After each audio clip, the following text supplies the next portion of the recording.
Welcome back to another video. Today we're going to check out my Whoop kit. Every year I've kind of done a little update video. Not a whole lot has changed with the rest of my Whoop kit. Really what's changed is how I carry tools and the spare parts that I carry. So I'm going to start out looking at that, my little pack-in tool case. The way I really design my Whoop kits is to be modular, so that way I can just grab the pieces of the Whoop kit I need. So if I'm going out gorilla whooping, I can just grab whoops, batteries, charger, goggles, controller. Or if I'm going to go out for a little bit more of a hardcore session, or I'm going to go building dive, or just go to a playground and I want to rip until stuff breaks and I want to be able to repair and then keep flying, I'll bring the whole kit. So depending on what I'm doing, where I'm going, all the rest of that, I've got kind of different mutations that can go into different bags for different purposes. For me, it was really that modularity that I wanted and why I designed the kit the way I did. So let's start out, let's get into the toolkit that I use and the spare parts that I carry with me in my Whoop kit, and then we'll dive into the rest of the kit just to show you what's up, and then I'll show you the fleet of builds that I have for HDZero. Pretty much all the whoops that I run in my standard kit are HDZero whoops now. I do have some analog whoops as well, and they do come out from time to time, but I've really transitioned for the most part over to HDZero, especially now that they have the HDZero AIO. It has been really, really nice getting down to those lower weight and lower latency whoops. Eventually I will add the analog whoops back in, but right now I'm trying to test, see which cameras I like, which AIOs, or if the AIO is good and durable. And so while I'm testing, I have switched over, but it will become a little bit more mixed in the future. Just right now it's a little different. So without further ado, let's get into the tool bag that I use in my Whoop kit. This is a Peak Design tech bag. What's inside it, you may ask? Well, it is my field toolkit and spare part kit for whoops. This basically resides in my bag when I go out and fly whoops, and I wanted to go through what I keep inside. So this is what it looks like when it's fully packed up. You can see the way I've organized it is kind of spare parts, motors. Here's spare like flight controllers and canopies. I got some motor oil, and then in this side I've got a precision screwdriver, or the electric precision screwdriver I'm testing out, as well as a soldering kit. I've got standard glue, all the fun stuff. So let me get this all out and I'll show you what's inside this bag. Well, some of this hasn't changed. This is basically what I carry with me out into the field. It all fits nicely into that tech sack as you saw. And let's start out, basically we've got spare parts and then tools, and we'll just go right to left. Nope, backwards, left to right. Yes, I don't know my left and rights, it's fine. So on this side we have spare motors. So I have the 1.5 mil and 1.0 mil 702 32,000 screamers from WeBleed. I also have the WeBleed vegan motors, which are 802 25,000 1.5 mil motor shaft. Then up at the top I have the Flywoo. I have two spare Flywoo 1002s for builds like that guy right there. This technically is a tool. I have my prop popper in its little Tinywhoop box. And then I have all of my spare antennas, video antennas, ELRS antennas. Up here I have spare canopies. This is going to be used for a lot of the HDZero cameras. This is going to be used for the Eco camera. And then I just have one of the bikini canopies just in case everything goes wrong. I have some motor oil, a couple of tubes of E6000, one clear. I have regular super glue. Sometimes I just like to use it to repair frames because it dries a little quicker. I have a standard pry tool for props. I really don't like to use that. It's just there in case. I have a set of tweezers. I love my tools to be bright colored so they're easy to find. That's why it's hot pink. I have a regular screwdriver, soldering iron, and solder. I have a Milwaukee Marks All pen.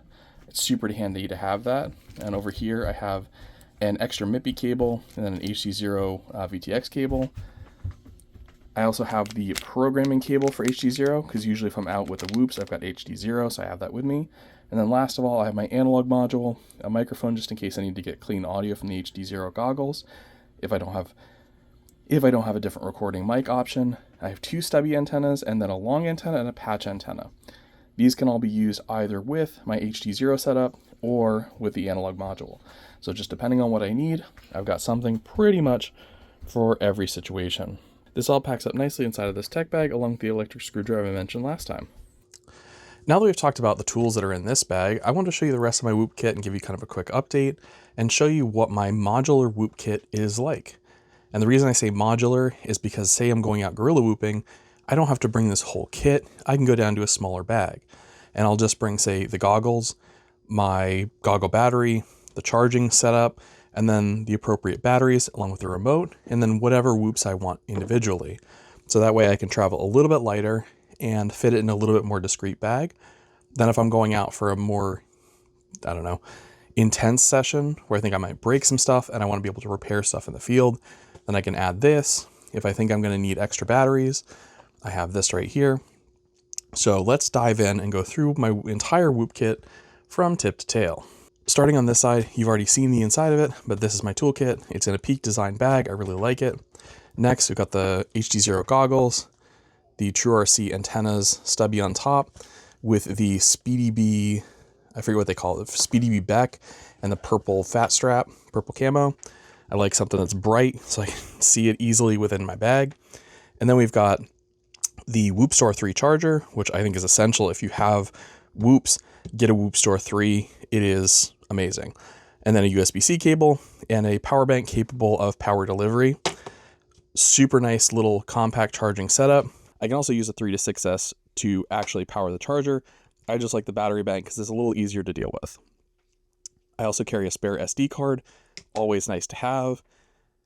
Now we come to one new piece. This is a Radio Master Pocket with the AGO1 Mini, Nano, whatever they are, the small AGO1 gimbals for the Pocket. Loving this radio so far. Full review coming soon. I've got the BetaFPV. Yes, technically it is a charger. The bigger thing is the test. You plug it in, a little display appears here, and it tells you how much voltage your battery has. Having a little cell checker is really, really convenient when it comes to 1S. Next, I have my goggle battery. I really, really like this. In part, you can have a low voltage alarm if you need it, but also you can check your battery voltage really quick. I have a little Brain 3D reversible connector there, so that way I can see the charge status of my battery.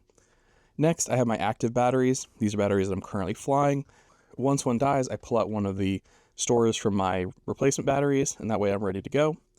Next, I have the HDZero monitor running the TrueRC Long Boys up top, and a Radio Master radio battery actually inside here. 3D prints are going to be linked down below. I really, really like this. It allows me to spectate analog or HDZero. Super convenient. And because it has this micro SD card slot on the side, it also is a great backup just in case the DVR fails on the goggles. Doesn't happen often, but when it does, it's nice to have a backup. And then last but not least is the whoops themselves. Pull this guy off. Inside here, I store all my whoops. These are all HDZero whoops and props. I also up there, all organized away by different motor shafts, all the rest of that. So this is my whoop kit, and now I'm going to dig into the whoops I currently am flying. Before I move on to the whoops themselves, I also want to mention that the bag that I use currently is a North Face Router Transit backpack. It's kind of my current go-to whoop bag, but I do move this stuff to other bags. Sometimes if I'm going gorilla whooping, I switch to a shoulder bag or even a really small camera tote, depending on the situation at hand. So I just wanted to throw that out there. I'm not going to show the bag because, again, it moves from bag to bag because it's a modular setup, and that's really something that I wanted from my whole whoop kit, and that's why I designed it the way I did. Here is my HDZero whoop fleet, and yes, I will be the first to say it has gotten a little out of control. These are basically here in build order. Starting out, I built the 75mm. It's a 75mm with the HDZero Whoop Lite board and the Nano 3 camera, ORT antenna, Flywoo 1002 23,500 kV motors, and then a BetaFPV, or sorry, this is actually the Flywoo Goku AIO, and this is the only one that has soldered motors. I really don't like soldered motors. I really prefer plugs, but unfortunately the Goku doesn't come with an option to solder. So that was the first HDZero whoop I built, followed shortly by this guy. Same whoop light, same Nano 3, same ORT antenna. This one has the 1mm motor shaft WeBleed 32,500 Screamer motors. And also this one has the BetaFPV Cross AIO. I'm probably going to forget to mention a bunch of times, but all of these run the BT 2.0, and I think they're all 90-degree connectors, but just watch the video and you'll figure that one out.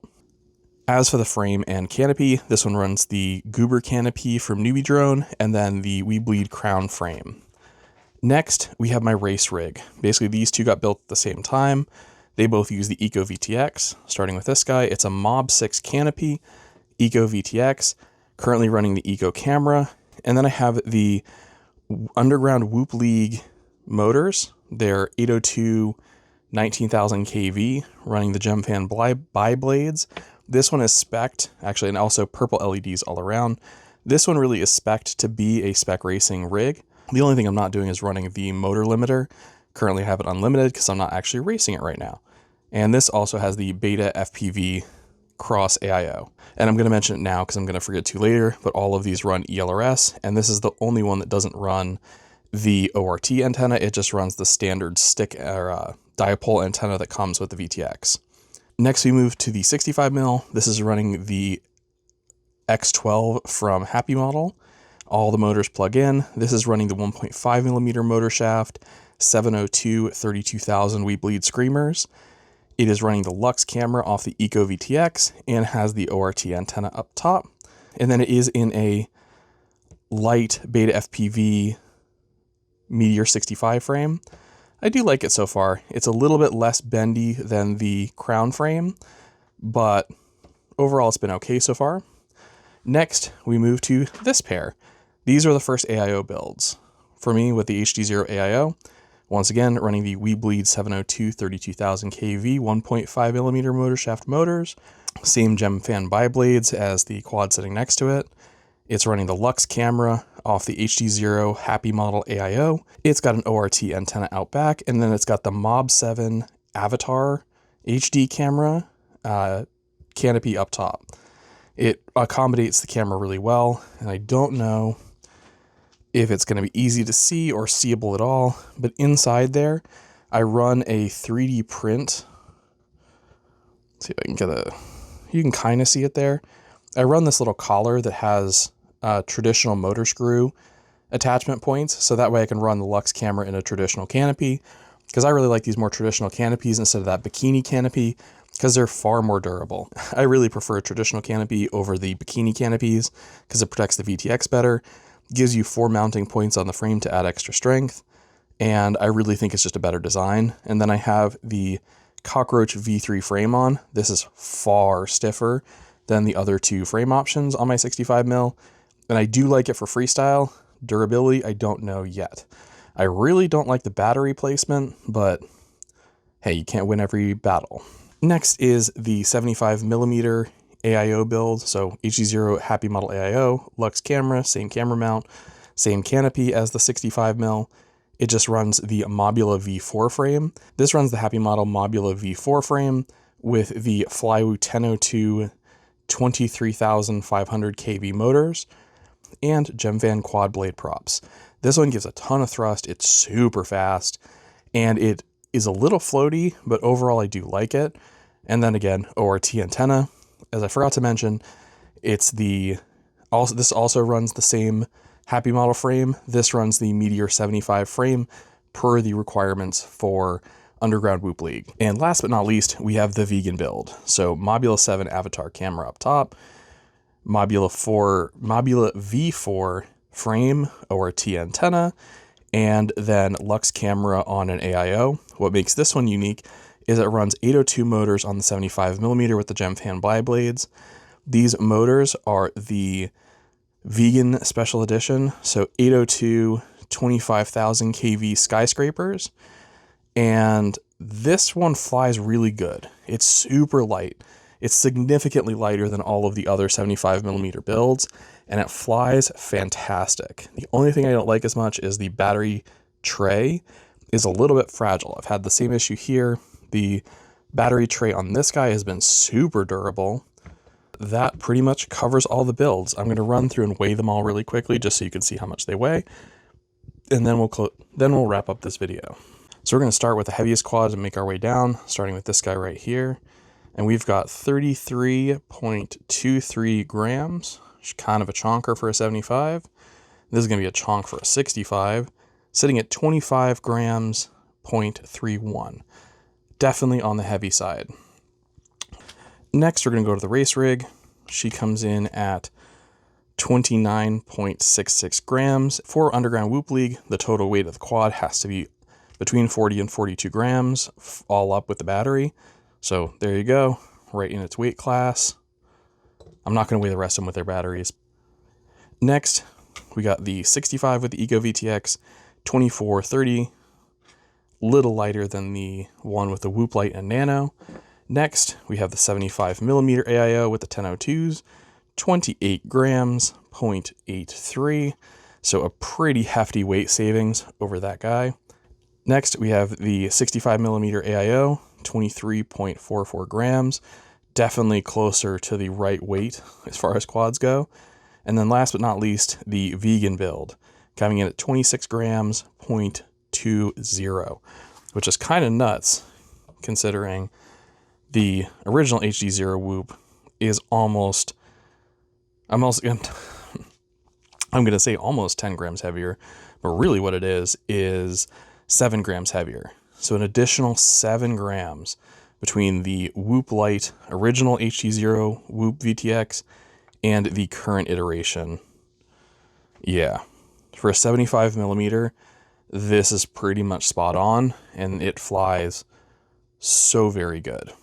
So those are the rough weights of my different whoops. If you want a rough, like, kind of quasi review of the different setups, best video quality is going to come out of either of these two. They're just, one's physically smaller. They definitely do not fly the best.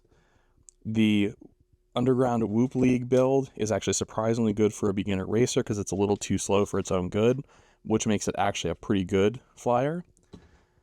For building dives, this 75 is fantastic. It dives like a champion, and it also climbs very efficiently because of those quad blades and also the bigger motor size.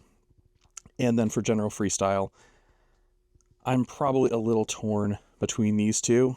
This is probably my absolute favorite.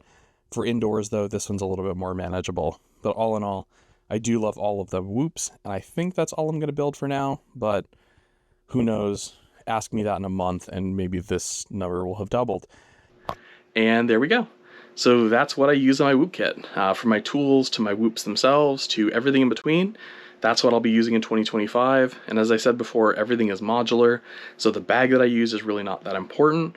Currently, I'm using a North Face router backpack. I also use a Timbuktu over-the-shoulder bag. Sometimes I even pack it down all the way into a little low-pro camera bag that fits, again, my goggles, whoop, battery, all the stuff that I need to go fly, and nothing else.